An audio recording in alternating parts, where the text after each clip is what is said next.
میرے پاس ایک ڈائمنڈ کی رنگ ہے، ڈائمنڈ کی رنگ پہ کوئی زکوٰۃ نہیں ہوتی،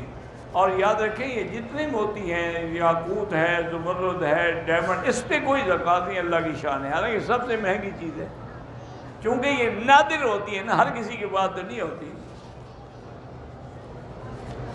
اگر بیوی کے پاس زکوٰۃ کے برابر سونا ہو تو شوہر اس کی زکوٰۃ ادا کر سکتا ہے، شوہر اپنی طرف سے ادا کرے وہ بھی جائز ہے، بیوی کے پیسوں سے کرے وہ بھی جائز ہے۔ مدرسے کی تعمیر پر زکوٰۃ کے پیسے نہیں لگ سکتے، مسجد کی تعمیر پر بھی زکوٰۃ کے پیسے نہیں لگ سکتے، نہار منہ پانی پینے کا حضور نے کوئی حکم نہیں فرمایا، نہ سنت ہے۔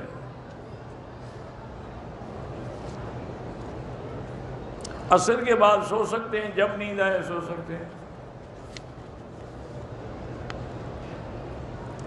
کسی مولوی صاحب نے کہا ہے کہ جو عورت اپنے ہاتھ سے گوبر کی تھاپیاں بناتی ہے گھر میں، اس کے ہاتھ کا پکا ہوا کھانا حرام ہے، اس لیے کہ وہ یعنی گوبر اس کو لگی ہے، پیشاب بھی تو لگتا ہوگا جب وہ استنجا کرے گی،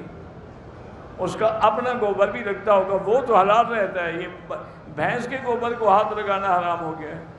عجیب آدمی ہو، تم نہیں لگاتے استنجے میں ہاتھ پیشاب کو،